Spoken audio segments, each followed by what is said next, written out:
bonsoir à toutes et à tous. Merci d'être venus. Alors, merci Alain d'avoir accepté cette invitation qui s'est un petit peu arrivée comme ça, tombée du ciel. Mais j'adore les prétextes pour te faire parler. Donc, c'est toujours un plaisir de t'écouter. Donc, à ce niveau-là.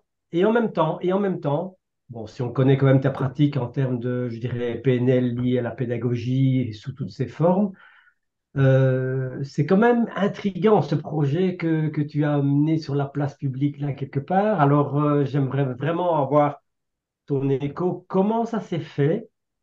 Qu'est-ce que c'est surtout? Qu'est-ce que c'est surtout? Mhm. Et alors effectivement, quel lien tu fais entre ce qu'il a fait, s'il a fait un lien avec la PNL ou pas, ou quoi que ce soit. Voilà, je Mhm. te laisse parler. J'imagine que tu as préparé quelque chose et on verra Oui, pour une j'ai réponse j'ai- après, hein.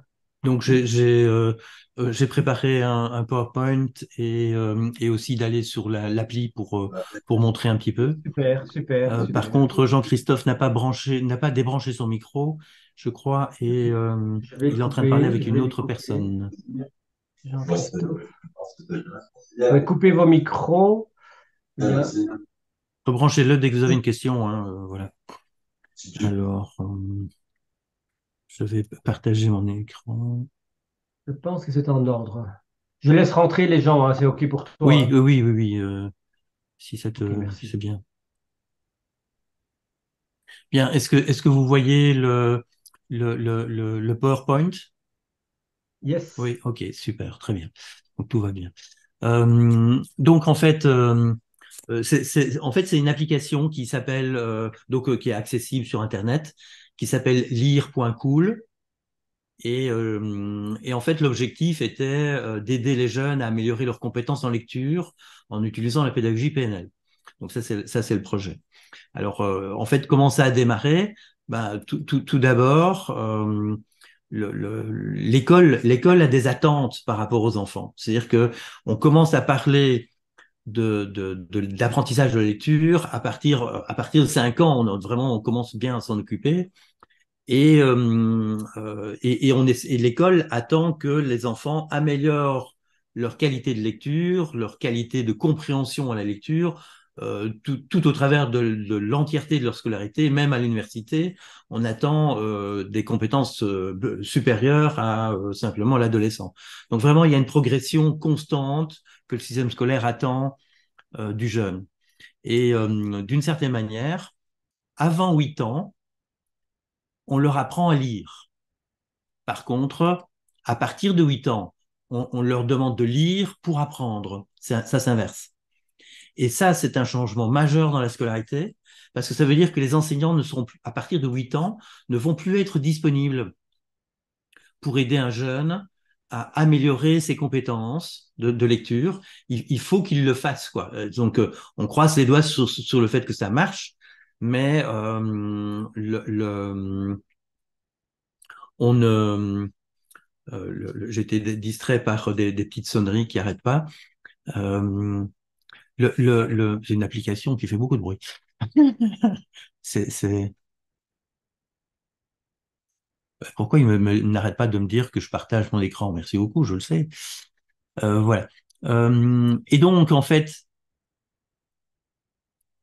tous les 10 secondes, il me dit que je suis en train de partager mon écran et il me sonne. Vous entendez aussi cette sonnerie? C'est assez désagréable. Bon, donc à partir de 8 ans, en fait, si un enfant a un décalage par rapport à ce que l'école attend d'eux, donc ils sont en train d'apprendre à lire, mais voilà, ça vient pas si vite que ça traîne un peu, il y a des soucis, quoi. Et donc tout d'un coup, il commence à y avoir un delta. Jusqu'à 8 ans, bah, quelque part, les adultes vont dire oui, mais ça va venir et ils passent à autre chose. Le programme va être autre. On va leur apprendre plein de choses, mais plus à progresser au niveau de la lecture. Et ça commence à être un gros problème parce qu'en fait, le delta ne va pas arrêter d'augmenter et arriver à une certaine taille de delta, c'est plus possible de rattraper. C'est vraiment une catastrophe. À partir de là, le jeune ne progresse plus du tout en lecture. Il reste uniquement sur ses acquis. Et ça correspond au fait qu'il va décrocher, en fait, hein. À partir de 15 ans, en fait, si on n'a pas rattrapé un jeune, ben, on va l'orienter, quoi. Et on voit le système scolaire. Il y a des enfants qui sont tout à fait intelligents, voilà, mais ils pourraient faire une très belle scolarité, mais non, ils n'auront pas assez de scolarité parce qu'en fait, on va les réorienter vers des filières où ils vont s'ennuyer. Et tout ça parce qu'en fait, ils savent pas lire. En fait, ils ont une qualité de lecture vraiment médiocre, quoi.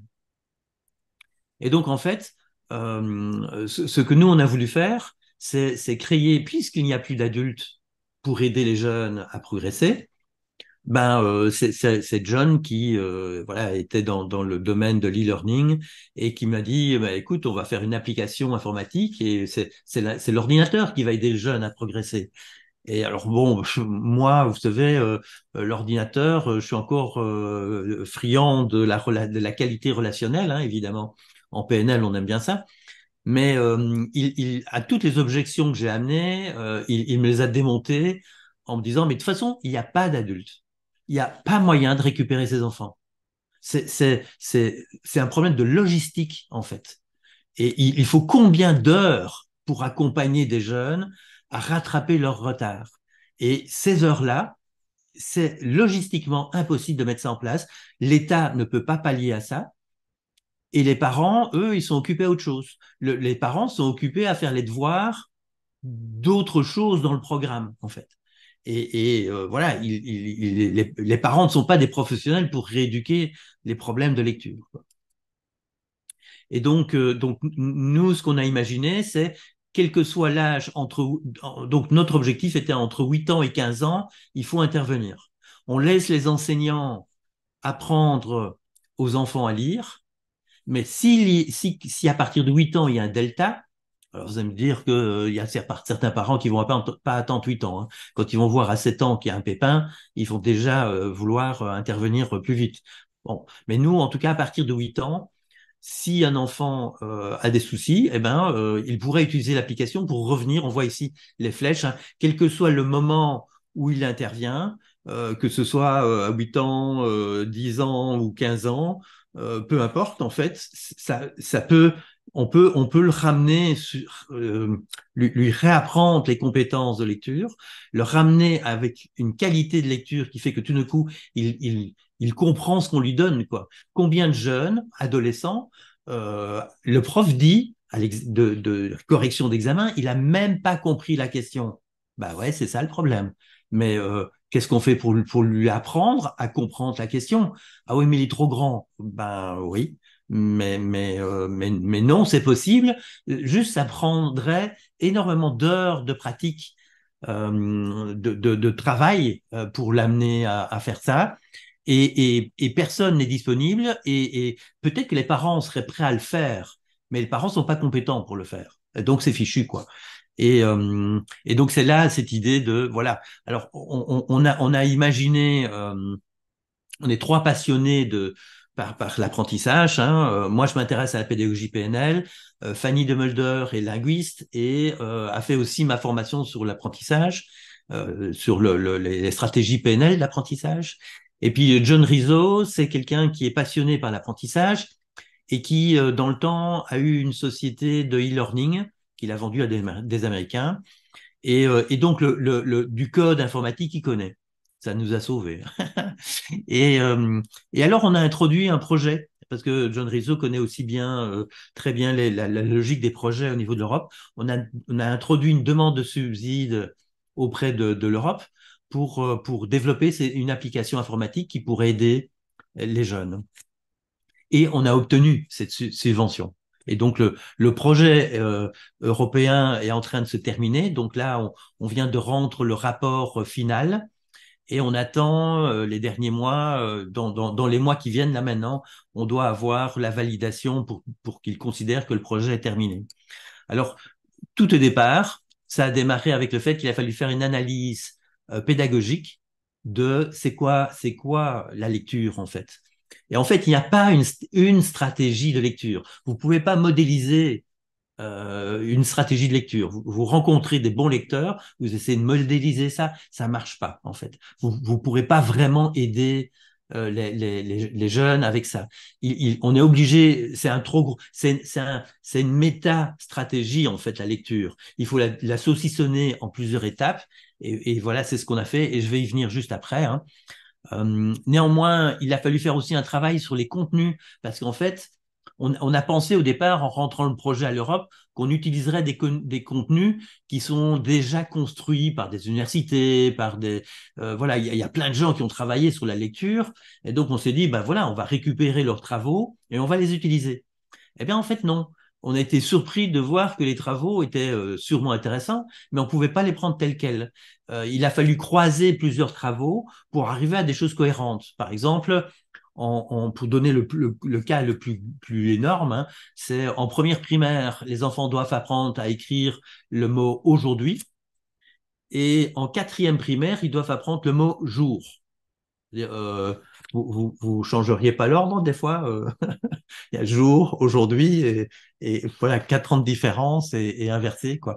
Donc, il y a un truc, il a fallu mettre de l'ordre dans les contenus.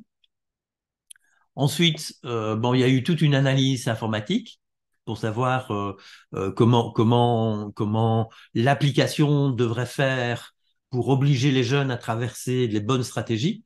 Il suffit pas de leur donner des exercices. C'est ça la particularité de notre application, c'est que ça ne donne pas seulement des exercices, ça les oblige à passer dans les stratégies PNL d'apprentissage, en fait. Et alors, bien sûr, il a fallu des développements informatiques. Alors, pour faire le développement informatique, il y a 3 sociétés qui sont intervenues, une en Suède, une en Finlande et une en Belgique. C'est un projet européen, hein, donc on était obligé d'aller chercher nos voisins. Et puis après, il a fallu faire tester le système par des écoles, donc une en France et une en Belgique. Puis ensuite, il a fallu faire intervenir des écoles. On avait besoin de schémas, on va le voir un peu plus loin, de schémas à montrer aux enfants correspondant à des phrases, au sens de phrases. Et là, on a été chercher l'aide de 2 écoles de graphisme en France.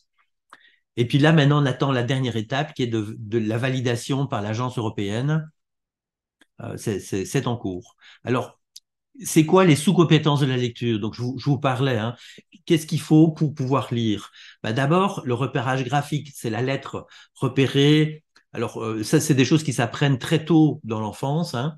Euh, c'est en, c'est déjà à la crèche et en début maternelle, qui est par exemple, de repérer des bâtons de longueurs différentes ou des ronds qui sont ou bien fermés ou ouverts. C'est toutes des choses comme ça qui sont voilà, que nous, on s'est dit, on va pas travailler parce que ça doit être vraiment la base de la base, quoi, hein.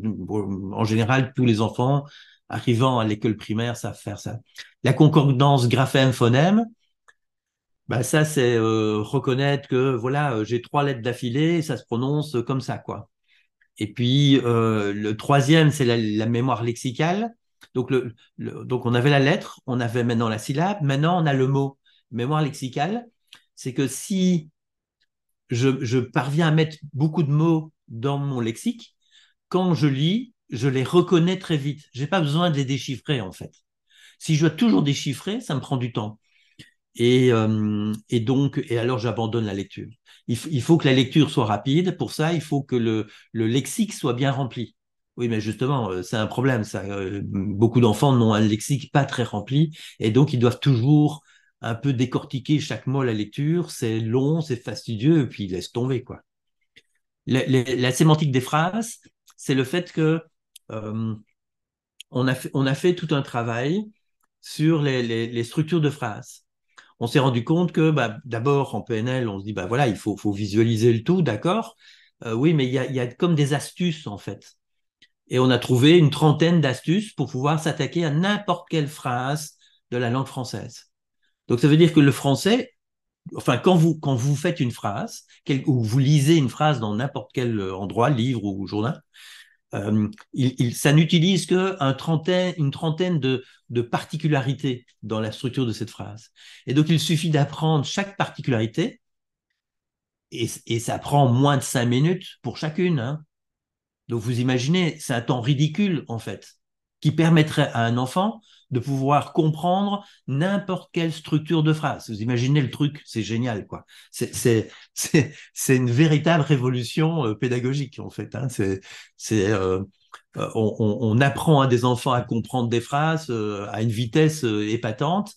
Tout ça parce qu'il a fallu faire tout un travail de linguistique pour aller décortiquer, de faire un travail entre la linguistique et la PNL, en fait. Il a fallu faire des va-et-vient où tout d'un coup, moi je disais, bah, tiens, il faut faire ça, puis l'autre disait, oui, mais avec une phrase comme ça marche pas. Alors, ah bah oui, mais alors là, il y a un cas spécial, il faut faire ceci.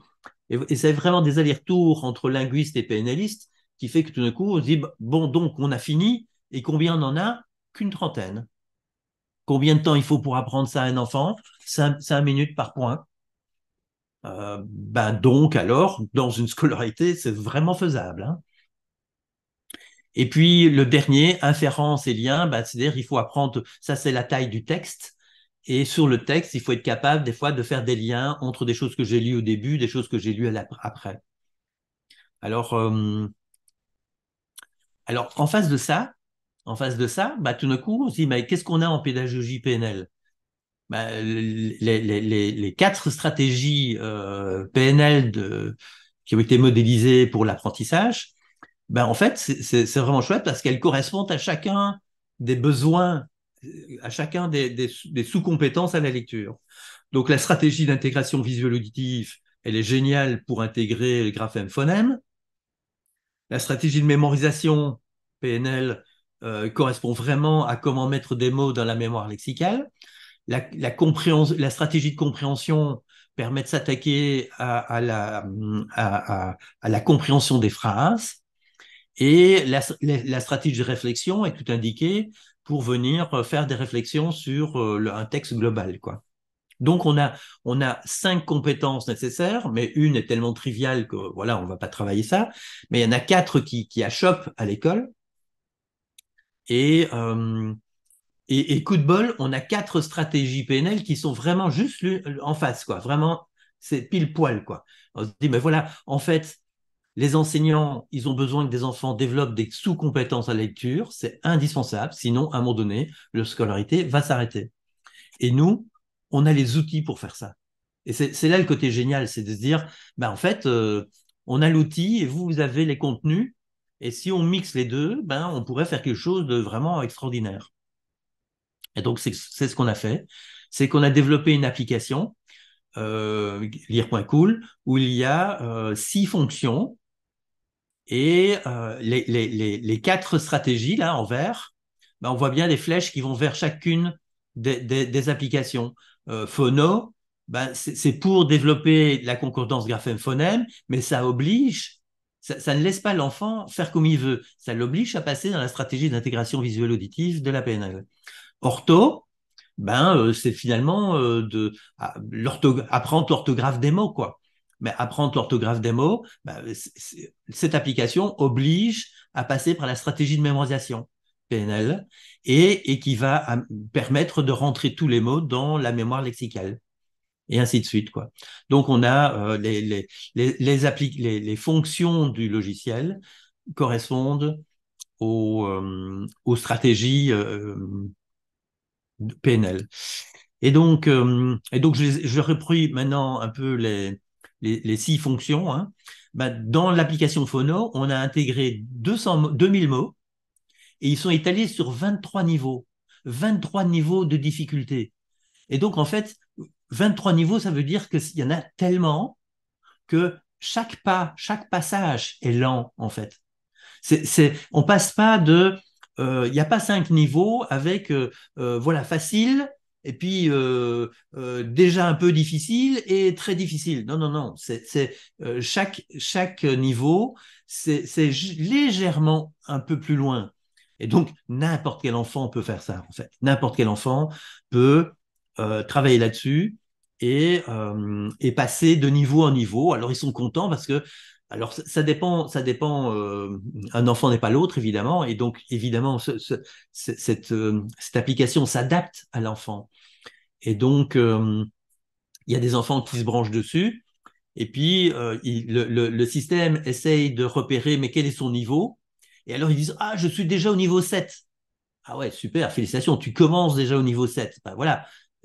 Donc, il n'est pas nulle part, il n'est pas. Voilà. Et puis, tout d'un coup, il passe assez vite au 8, et puis assez vite au 9. Et donc, voilà, c'est très motivant. Quand il se trompe, l'ordinateur fait bup. Et puis, bon, c'est l'ordinateur, quoi. C'est pas maman ou papa qui dit ah non, t'as fait une faute. Il y a pas le vécu de la faute relevée par un adulte. C'est l'ordinateur qui lui dit allez, recommence, quoi. Hein, et là, par exemple, j'ai mis dans la langue française, on a 130 graphèmes, mais qui correspondent que à 36 phonèmes. Donc, c'est ce qu'on appelle une langue qui n'est pas transparente. C'est-à-dire que l'espagnol est transparent. C'est-à-dire que tout ce qui s'écrit se prononce et tout ce qui se prononce s'écrit. En français, pas du tout. Hein. Si je dis O, le son O, il peut s'écrire de plein de façons différentes. Et donc, il faut apprendre tous les graphèmes qui peuvent se prononcer O, quoi. D'accord? L'affluence, ben, en fait, c'est la vitesse de lecture. En fait, c'est devenu dans les programmes scolaires et les enseignants sont obligés de faire l'affluence avec les enfants. Mais je ne sais pas comment ils vont faire ça, hein, parce que quand un enfant lit, quand on a 20 enfants dans la classe et qu'on doit les faire tous lire, mais mais ça prend des heures de faire lire un enfant, enfin toute une classe, quoi. C'est pas possible. L'enseignant, il n'enseigne plus, quoi. Il va être juste à côté d'un enfant et le reprendre. Bon, on a un problème de logistique, hein. Et là, bah voilà, l'application le fait. Donc c'est une application qui propose, vas-y, lis le texte qu'on te propose. Et là, pour l'instant, on a déjà une centaine de textes. Et le principe, c'est qu'il faut que l'enfant dépasse les 120 minutes, c'est les 120 mots par minute. Tant qu'il ne dépasse pas les 120 mots par minute, il est dans une vitesse qui ne favorise pas la compréhension. Et donc, il y a vraiment, il faut absolument atteindre une certaine vitesse, et c'est pour ça que c'est dans le programme scolaire. Et là, ce qui va être génial, c'est qu'un enseignant peut mettre tous les enfants, toute sa classe sur le système. Les enfants lisent avec l'ordinateur. Pendant ce temps-là, le prof, il prépare sa leçon suivante, quoi.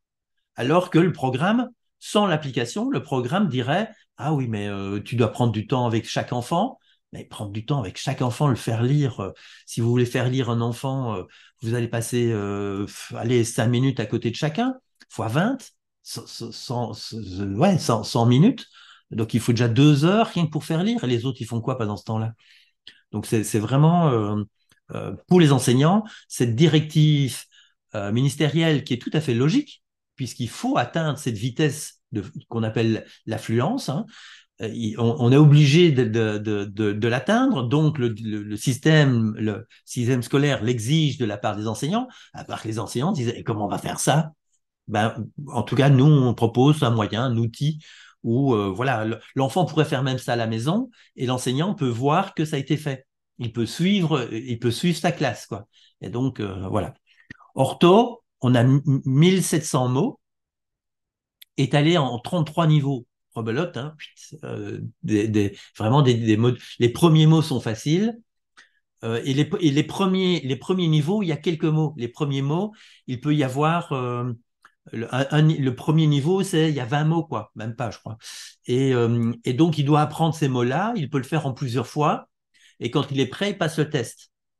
Dès que le test est bon, paf, il passe au niveau 2, enfin, le niveau suivant, et ainsi de suite.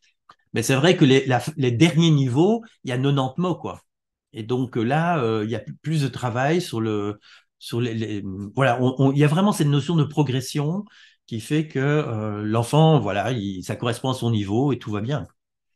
Les dictées, on a 120 textes intégrés pour s'entraîner à faire des dictées, en espérant que le jour où il a une dictée à l'école, il la prépare de la même façon, évidemment. Senso, c'est le sens, percevoir le sens, hein, la compréhension à la lecture. On a déjà 600 phrases qui sont dans le système, mais fin du mois, il devrait y avoir 1200 phrases dedans et étalées en 10 niveaux. Pour l'instant, ils sont étalés en 3 niveaux, mais il faut corriger ça. Mais bon, voilà, on est en train de fignoler les petits trucs, quoi. Réflexo, c'est la réflexion, hein. On a 25 textes déjà intégrés, mais fin de l'année, on sera à 150 textes. Et alors, le système pose plein de questions. Il demande à l'enfant, lit le texte, et puis voilà, il amène toutes des questions, et on espère que plus il fait ça, plus il intègre ces questions-là, parce que ces questions-là, il devrait se les poser dans tous les textes qu'il lit. Partout, quoi. Chaque fois qu'il lit un texte, il lit un roman, il lit un texte que le prof lui donne, et ainsi de suite. Il devrait se poser ce genre de questions.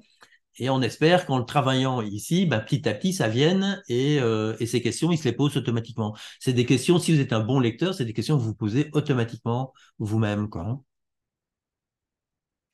Alors, effectivement, Fanny et moi, on a écrit un bouquin qui est paru chez The Book pour expliquer ce qu'il y a derrière, parce qu'on s'est rendu compte qu'en fait, les gens ne comprenaient pas du tout le côté révolutionnaire de cette application. Ils disaient, ah ouais, c'est encore une application de plus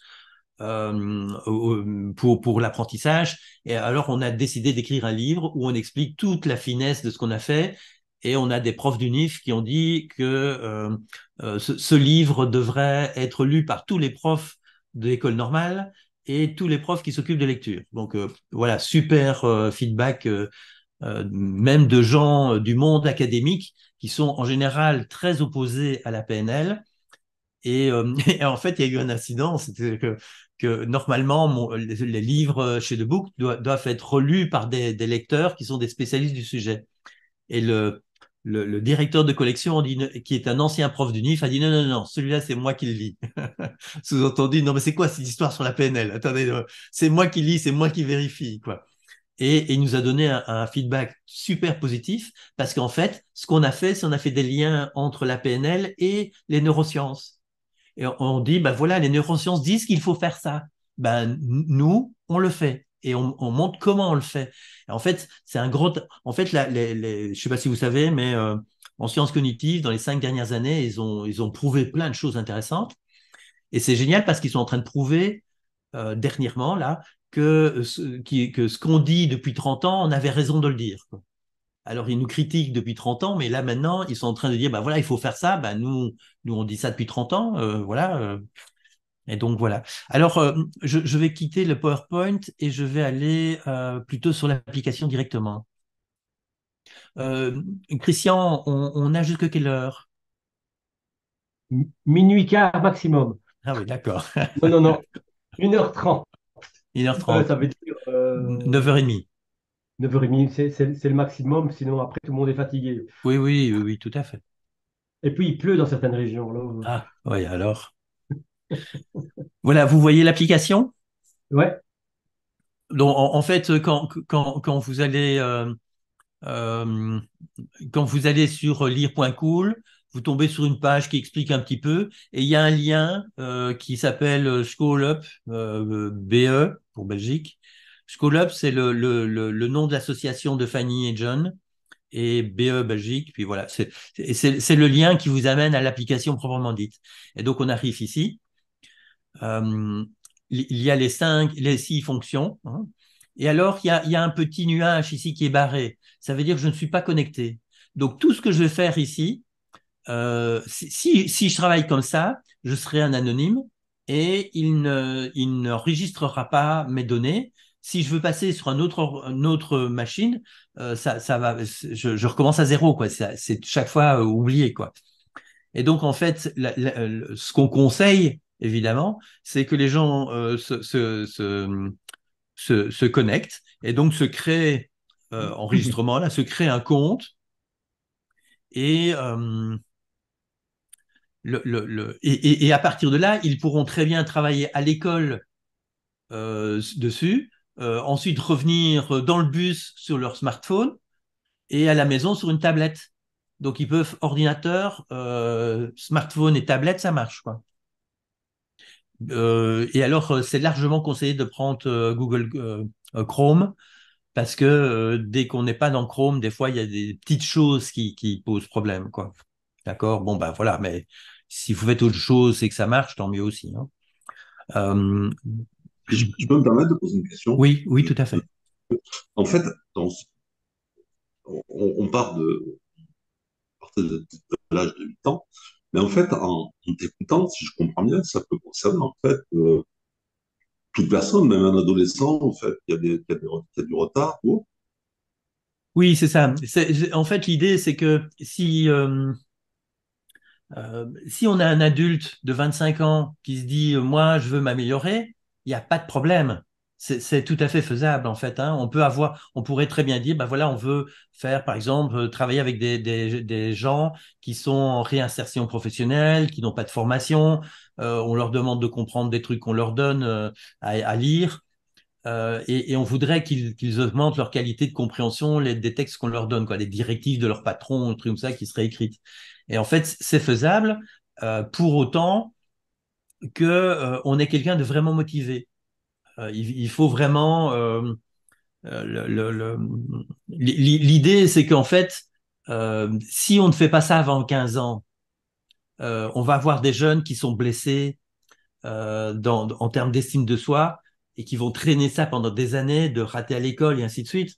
Et donc, quand ils sont blessés à ce point-là, c'est pas facile de leur dire, bah tiens, reviens et viens apprendre ce que tu n'as jamais appris, quoi. Euh, Moi-même, à mon âge, en fabriquant là cette application, j'ai appris quelque chose sur des structures de phrases françaises, quoi. Tu vois, ben voilà. Donc moi aussi, je me suis amélioré en faisant ça. Je me suis amélioré dans ma capacité de compréhension. Je te Et remercie pour la réponse. Je pose la question aussi un peu personnelle parce qu'assiste à ta conférence, en fait, mon fils qui a 15 ans, qui est un adolescent en fait en seconde, et qui a des soucis d'un moment de compréhension quand il lit un livre en entier, en fait. Il peut pas la mémoriser. ouais. Et donc, en t'écoutant, je me dis que peut-être, s'il a envie, utiliser l'application lire.com Oui, tout pour à l'aider fait. pour monter en Oui, tout à compétence. fait. Et l'idée, c'est que ça ne doit pas être trop lourd. Donc, moi, je dis toujours, bah, écoutez, allez, un quart d'heure tous les jours, quoi. Un quart d'heure tous les jours pour ne pas se dégoûter. Et c'est une question de temps. C'est que, voilà. Alors, si maintenant on est pressé, ben, on peut faire une demi-heure tous les jours. C'est pas interdit non plus. Mais aussi, on peut faire 10 minutes dans le bus ou dans le train pour aller à l'école. On peut le faire un peu le soir à la maison. Enfin, voilà, en prenant plusieurs moments vides de la journée. Et c'est pas. Il y a des moments où il y a un côté un petit peu ludique là-dedans. Voilà, en le testant, hein, dans des écoles, on a des jeunes qui nous ont dit que ouais, ils trouvaient ça amusant, quoi. Et donc, c'était beaucoup moins lourd que lorsque le prof lui disait, allez, prends le livre et vas-y, lis et je t'écoute, quoi, hein, ou le parent qui est à côté, c'est un peu fastidieux, on n'arrive pas à faire ça. Là, ici, on a décomposé toutes les sous-compétences et on les apprend grâce à une stratégie de PNL qui est vraiment ad hoc par rapport à ça. Et donc, c'est très facile, en fait. Parce que le problème, c'est qu'on demandait aux enfants de faire un truc, mais ils n'ont pas la stratégie pour le faire, stratégie mentale pour le faire. Et donc, ça restait compliqué. Que là, maintenant, on a les stratégies, on est obligé de passer dedans et on va le voir maintenant, hein. Alors, évidemment, si Jean-Christophe, ton fils, 15 ans, peut-être que les fonctions phono et tout ça, il n'a plus besoin, hein. Fluence non plus. Par contre, ortho, ben, est-ce qu'il a une bonne orthographe? Oui, ouais, il y a une bonne orthographe. Ouais, alors, Vraiment, quand j'ai s'il a mis une à bonne lui, orthographe, c'est que son lexique est déjà rempli pas mal. Donc, à ce moment-là, voilà, il peut passer à senso et réflexo. Et donc, il n'y a plus que les deux fonctions. Maintenant, par contre, alors je ne sais pas exactement les limites, mais il y a dans les fonctions le fait que certaines fonctions, on ne peut pas le faire tant qu'on n'a pas atteint le niveau 5 dans telle autre application et tout ça. Donc, des fois, on est obligé de faire autre mais, chose. mais on le Mais regardera. Je te remercie là voilà, pour la c'est ça. précision parce qu'il est à Ouais. côté et on le regardera tous les deux. Je te remercie là Ouais. pour cette Et, précision, pour ces OK. précisions. Donc là, je viens de lancer l'application Phono. Et en fait, il me demande un test ou alors de passer le test plus tard. En fait, le test va permettre de déterminer quel est le niveau de l'enfant. Enfin, en tout cas, il va essayer de déterminer où est le niveau de l'enfant. Il va demander un truc compliqué. Si l'enfant ne le fait pas bien, hop, il va redescendre de niveau et ainsi de suite, quoi, hein. Il va chercher le niveau de l'enfant. Mais on peut aussi, alors ici, moi, je ne vais pas faire un test, hein, mais je vais dire, voilà, plus tard, et je vais tout de suite rentrer dans l'application. Et donc, voilà, on est au niveau 1, et il y a 35 phrases, enfin 35, des fois, c'est même pas des phrases, hein, c'est juste des mots, quoi. Et il faut... donc là, le niveau 1, voilà, cling, c'est parti. Ah oui, alors il y a une petite vidéo. Alors je viens de la passer, hein, mais il y a une petite vidéo qui explique ce qu'il faut faire. Et ce qu'il faut faire, c'est voilà, ici par exemple, le mot, il me dit une moto, et il me dit, bah, appuie sur le petit micro quand tu es prêt. Donc l'enfant peut relire une moto, enfin il peut prendre le temps de le lire, et seulement quand il est prêt, il va devoir le prononcer. Et donc ici, une moto. Voilà. Donc je prends le truc suivant.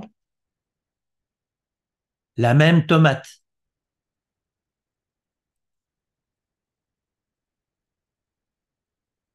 Sam, écoute.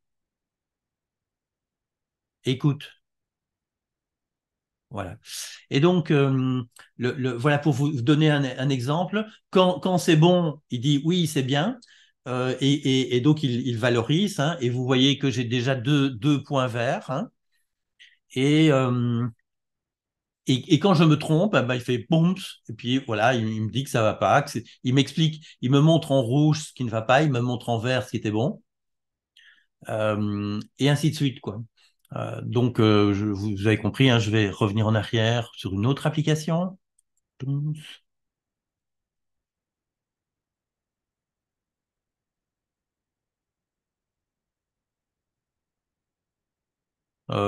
Fluence, vous regarderez, hein. Ortho, c'est amusant. Ortho, c'est une stratégie de mémorisation qui dit que quand on voit un mot, on ne peut pas l'écrire tout de suite. Quand on regarde au tableau ou qu'on regarde un truc dans le livre, on ne peut pas l'écrire tout de suite. Il faut faire une opération mentale pour le mettre dans sa mémoire, puis ensuite l'écrire. Ce que les jeunes ne font pas, en fait. Les profs se plaignent qu'ils savent même pas recopier le tableau. Bah ouais, mais ils regardent le tableau, puis ils écrivent tout de suite. Non, ils doivent regarder le tableau, visualiser le mot ailleurs, puis ensuite l'écrire.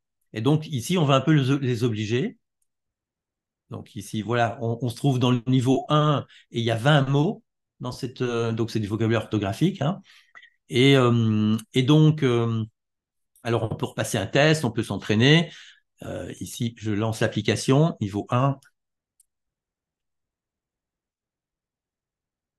Allez, c'est parti. Et donc ici, il m'a montré un mot et on peut rien faire. Il y a un moment donné, c'est bloqué. Et puis seulement après vient le champ pour l'écrire. Et donc,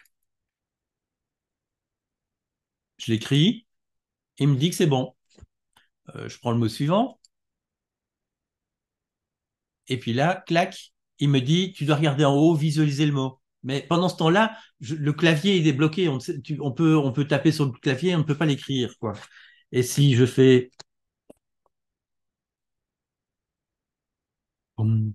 voilà, donc si je fais une erreur, il me montre que c'est une erreur. Et donc, et là, il n'y a pas le choix. Il n'y a qu'un seul bouton, c'est recommencer. Et donc, il me le remontre. Je dois le visualiser. Et puis maintenant, je peux l'écrire.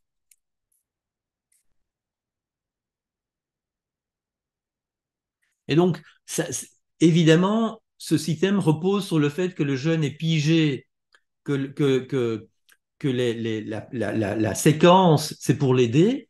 Et s'il essaye de bypasser nos trucs, bah alors, évidemment, il passe à côté, ça n'a aucun intérêt qu'il aille jouer, quoi, hein. Donc, ça repose sur le fait que le jeune a compris que c'est un système qui peut l'aider et il joue le jeu, quoi. Donc, quand on l'a testé dans des écoles, on a bien expliqué aux enfants que c'était quelque chose qui pouvait les aider et, euh, et qu'ils devaient, quand on leur demandait de visualiser, hein, on leur montre un mot, on leur demande de le visualiser après. Donc, le mot ça apparaît, ensuite il s'efface. On ne peut rien faire, il y a juste marqué visualise en haut. Alors, s'il fait l'effort de visualiser avec une qualité d'image mentale, ça, c'est ça le test en fait, hein. Moi, je m'en moque qu'il écrive correctement après. Enfin, c'est normal qu'il écrive correctement après, mais c'est l'image correcte qu'il doit faire, l'image mentale correcte qu'il doit faire. Et donc, voilà, si l'enfant a bien compris ça, ben, chaque fois que le mot disparaît, il fait l'effort de visualiser. On va avoir des enfants qui vont dire bon, ça m'emmerde ce truc-là, mes parents m'obligent à le faire. Le mot apparaît et j'attends de pouvoir l'écrire, quoi. Mais bon, c'est un peu dommage. Ok, je quitte la fonction. Hein. Hops. Voilà, on revient à la page de départ. Dans Senso, de nouveau, niveau 1, ici, il y a 17 propositions. De nouveau, un test que je ne vais pas faire. Je démarre avec le niveau 1. Et là, il me donne une phrase, les cartes carrées, et je dois visualiser ce que ça veut dire. Et alors, faire l'effort de visualiser le sens de la phrase. Et puis, quand j'estime que voilà, j'ai l'image en tête, alors je peux appuyer là, et il me propose 4 images, et je dois choisir la bonne. Quand je me trompe pas, il me le dit. Là, par exemple, on peut rien faire. Hein. Enfin, je sais pas si vous avez vu, mais le bouton était bloqué. Il y a ce temps de latence qui est non, tu devrais visualiser. Si tu essaies d'aller trop vite, ça ne marche pas, quoi. Et donc, l'homme petit, voilà, c'est qui l'homme petit? Si je fais ça, non, ça va pas. C'est pas ça. C'était pas le bon, quoi. Et donc, chaque fois, quand c'est bon, il dit. Quand c'est faux, il le dit, il le montre. Et à la fois, il dit, c'est pas l'homme gros, c'est l'homme petit.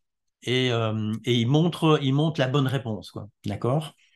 Et puis, voilà, il va continuer. Si je me trompe de trop, il va rester sur ce niveau plus longtemps. Si tout d'un coup, je me trompe nullement, je passe au niveau suivant. Alors, évidemment, par exemple, je pense à Jean-Christophe avec son fils, hein, il y a 33 niveaux ici. C'est clair que les premiers niveaux, son fils, il va trouver ça con, quoi. Mais c'est pas grave. Il va aller très vite plus loin. Et tout d'un coup, en tout cas, s'il fait le test, il va déjà pas commencer au niveau 1. Et, euh, et puis après, il va être dans une progression qui va le faire monter et qui va le faire passer par les 30 petits trucs et astuces pour les structures de langue française. C'est là que moi j'ai appris quelque chose. Donc ça a l'air idiot ces petits dessins et ces petites phrases là, mais ça devient de plus en plus compliqué au point qu'il y a des astuces que je connaissais pas. Enfin, aucun prof ne m'a jamais expliqué ça. Et donc ça veut dire que toutes les phrases qui avaient ces structures de là, je ne les comprenais pas vraiment. Je me trompais dans la compréhension de ces phrases là.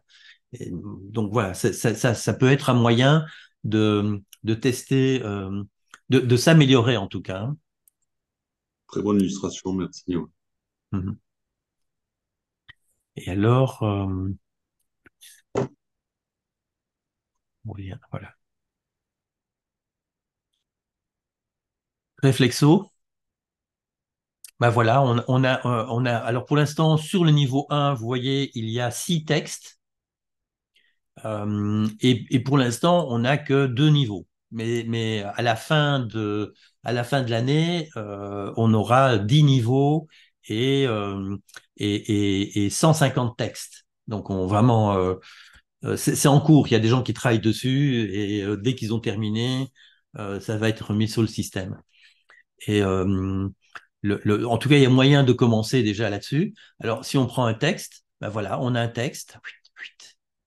Et il demande je fais un film dans ma tête de tout ce que je lis. Je fais l'effort de visualiser. En fait, normalement, la fonction précédente m'a appris à, quand je lis une phrase, je fais l'effort de visualiser. Maintenant, c'est plus une phrase à la fois, c'est plein de phrases d'un seul coup, mais tu dois toujours faire la même chose. Tu dois te faire un film clair dans ta tête de tout ce que tu lis.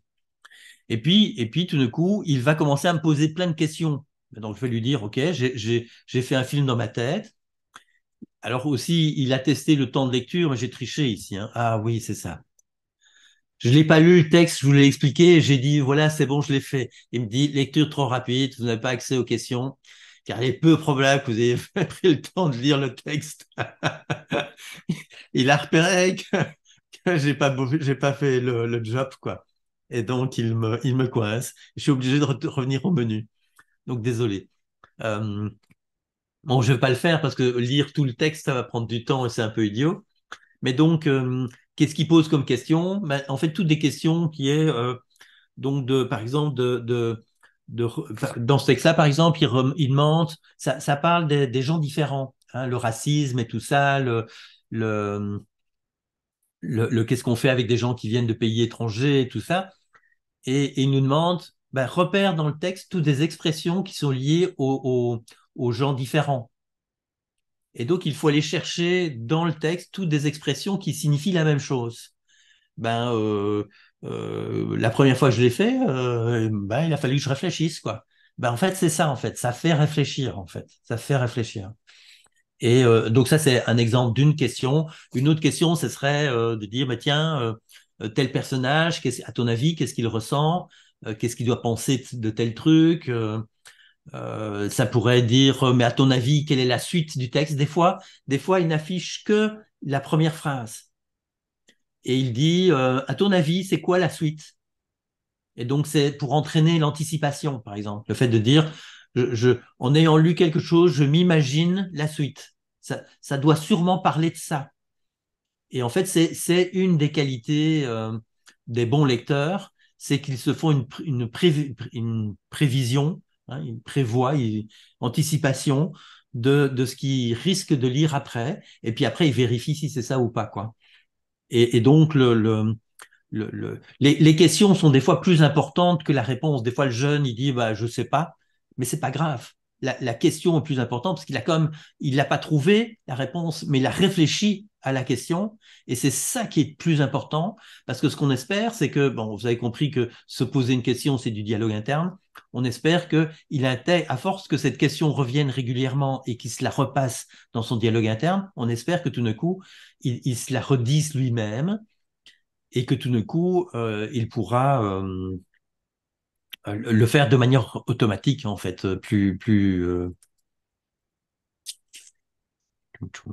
voilà. Alors, ici, par exemple, je me suis logué avec un login de prof.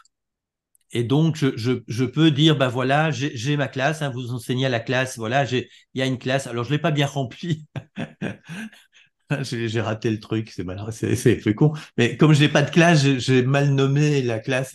Mais en fait, en tout cas, un enseignant peut mettre ses enfants ouvrir un truc de classe, mettre tous les enfants, enregistrer les enfants dedans, et ça lui permet de voir qu'est-ce qu'ils avancent.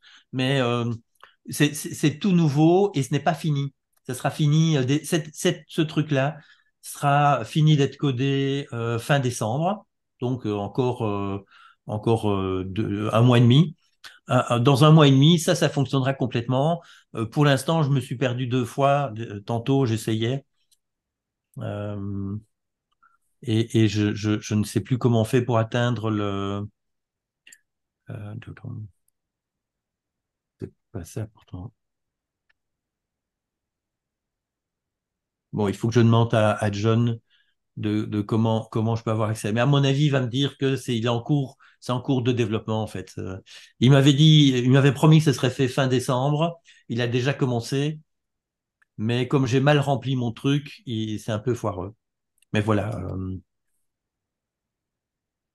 comment on revient? Ah, voilà, menu principal. Et alors, quand on est prof, on a normalement les classes qui sont affichées l'une en dessous de l'autre ici. Et on peut cliquer on peut choisir sa classe et clac, avoir tous les élèves avec le fait de voir qu'est-ce qu'ils ont fait. On peut demander au système de dire qu'est-ce qu'ils ont fait dans le mois qui s'est passé. Et alors, on voit qu'il a travaillé peut-être l'orthographe, mais pas du tout l'affluence, par exemple. Où on peut dire, mais et les 7 derniers jours, qu'est-ce qu'il a fait? Ou aujourd'hui, qu'est-ce qu'il a fait? Et donc, on peut demander au système de voir ce que les enfants font et le cas échéant, d'aller voir un enfant, de dire, mais écoute, voilà, tu as vraiment besoin de t'améliorer là-dedans, et je vois que tu fais plus rien là, depuis 15 jours, quoi. Et donc, vas-y, recommence, quoi. Enfin, le remotiver à s'y remettre, quoi. Euh, ça reste une application pédagogique, et donc les enfants préféreront aller jouer au foot, hein, on est bien d'accord. C'est sain qu'ils aient envie d'aller plutôt jouer au foot, mais des fois, on a besoin de les motiver pour qu'ils reviennent dessus, quoi. Voilà. Je ne sais pas si vous avez des questions.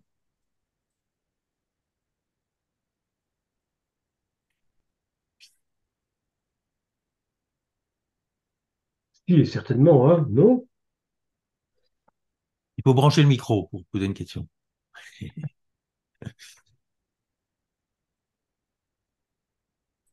Bonsoir, je prends la parole du coup. Oui, super.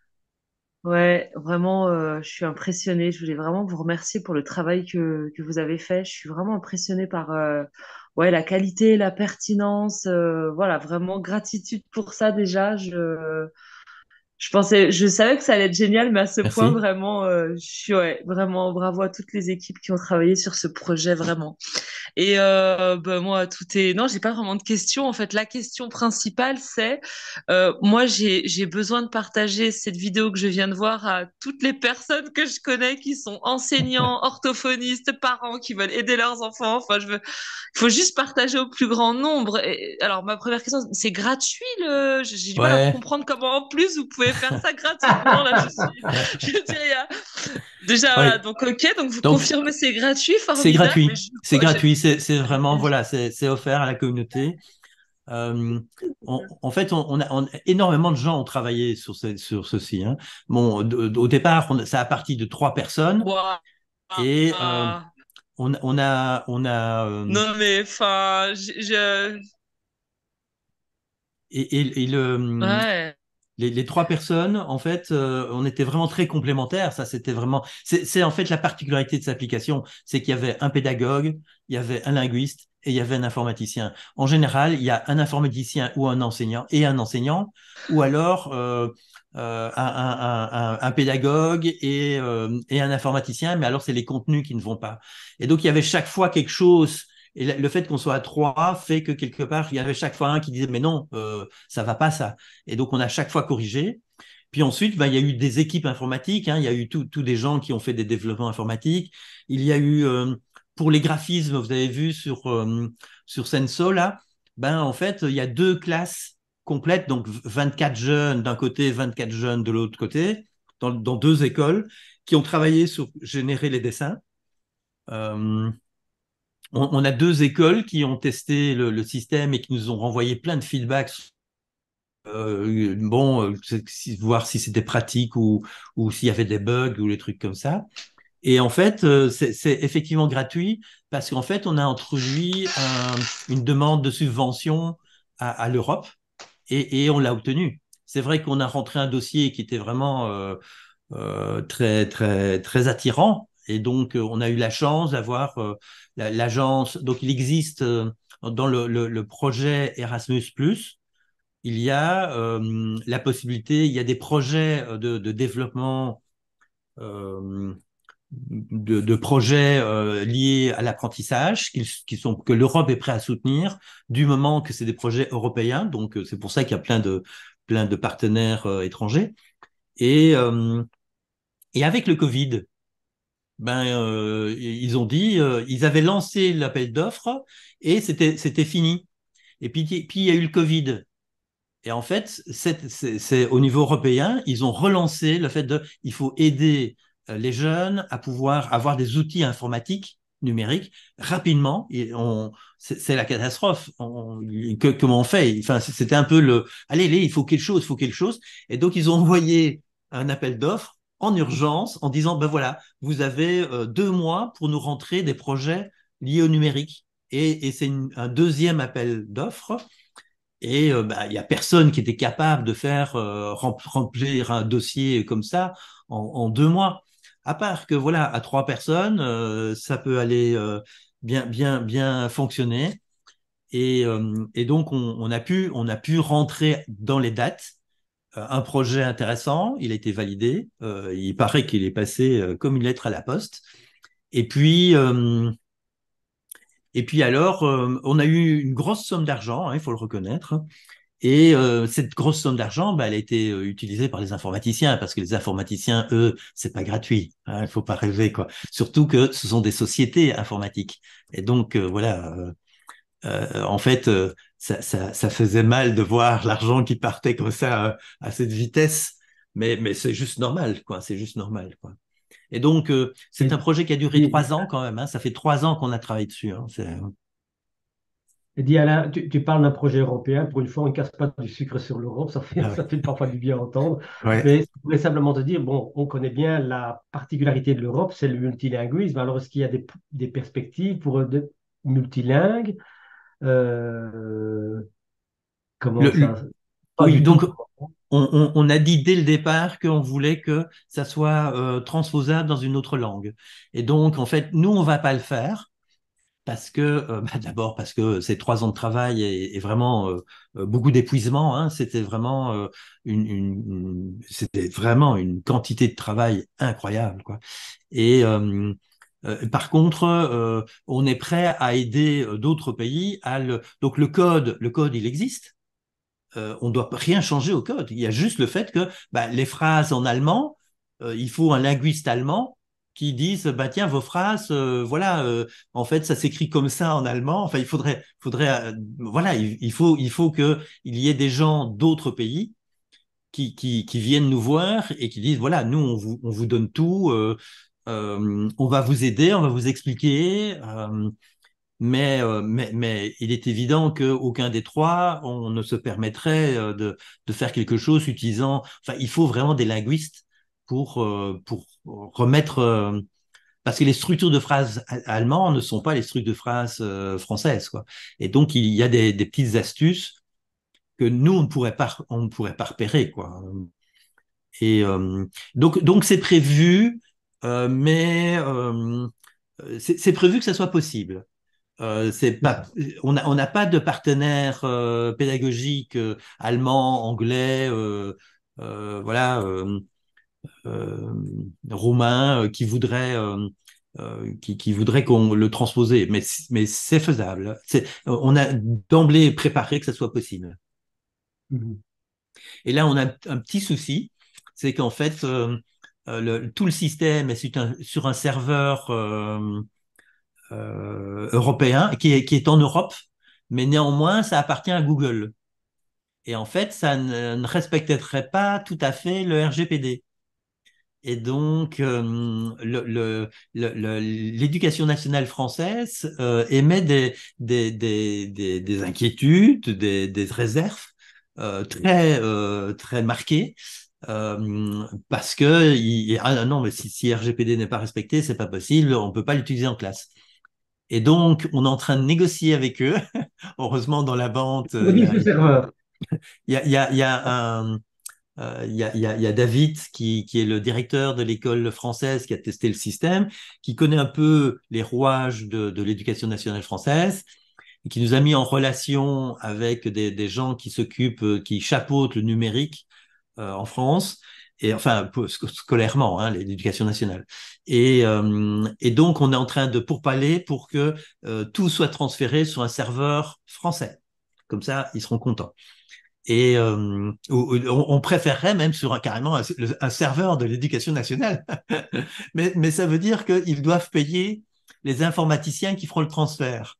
Et bon, donc il faut qu'ils donnent un budget qui est beaucoup plus petit que ce que l'Europe a donné, mais enfin, il faut le donner, quoi. Donc, ils sont en train d'hésiter. Enfin, voilà, c'est en cours de négociation.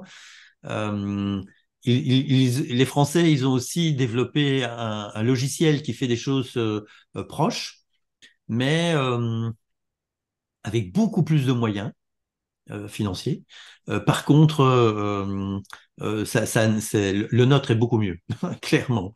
Et non, clairement, voilà, d'abord, le nôtre, il se passe dans les stratégies PNL, ce que le leur ne passe pas, et les enfants l'aiment moins. Ils sont donc David, ils ont testé les deux systèmes dans son école et les enfants, donc ils ont demandé aux enfants ce qu'ils préféraient et les enfants ont dit qu'ils préféraient lire Point Cool parce que ils voient tout de suite où ils en sont où ils doivent aller et ils se voient avancer.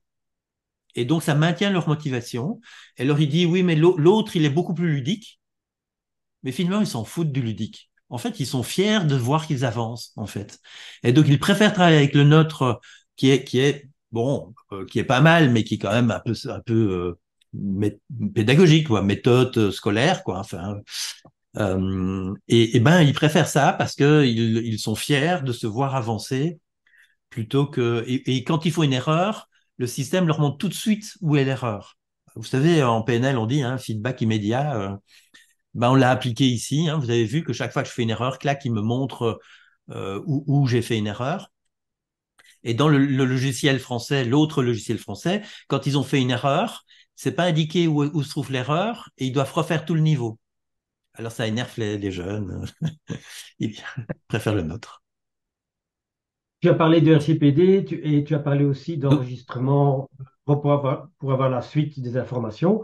Euh, euh, Est-ce qu'il y a une possibilité ou un intérêt à rassembler des statistiques pour voir les rapidités dans certaines phases, peut-être trop compliquées, simplifiées? Tu vois ce que je veux dire? Prendre un résultat global, pas personnalisé, mais plutôt global sur la manière d'avancer dans la méthode, qui permettrait oui. peut-être d'affiner certains niveaux, quoi. Oui, donc les écoles qui ont testé, moi bon, je l'ai lu en vitesse, je l'avoue.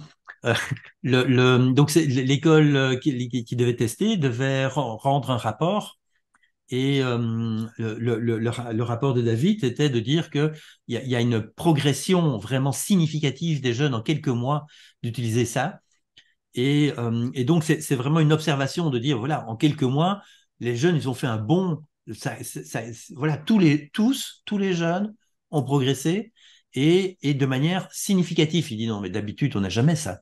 Tu vois, en si peu de mois, avoir une telle amélioration, on ne l'a jamais eu. Et donc, lui, il est 100% convaincu et c'est pour ça qu'il est en train de remuer ciel et terre pour que ce soit appliqué, que ce soit un logiciel que l'éducation nationale recommande. Mais il faut régler le problème de RGPD. Mais il dit, c'est fou, il faut vraiment que toutes les classes aient accès à ce système parce que c'est vraiment génial, quoi. Hein, Pardon Alain oui, de t'interrompre, oui. j'imagine que en préambule de logiciel, il est expliqué la démarche sur laquelle vous appuyez, parce que au-delà de tout ce qui a été dit et du côté vraiment fascinant et très fluide, alors je ne sais pas à quoi ressemble l'autre, hein, je ne le connais pas. Je connais un peu l'éducation nationale pour avoir été chef d'établissement en supérieur et en Mhm, secondaire, et je sais à quel point toute méthode est d'abord suspecte. mhm, Donc, il faut du temps. ouais, Pardon pour ceux qui sont profs, mais il faut du temps avant que ce soit accepté. Ce qui me paraît super intéressant là, et je ne sais pas comment vous le présentez, c'est le fait que vous appuyez sur les différents canaux de perception de la réalité, qui sont, que ce soit pour un enfant ou un adulte, et de passer par cette partie auditive, mais aussi visualisation, pour mhm, que les choses s'impriment.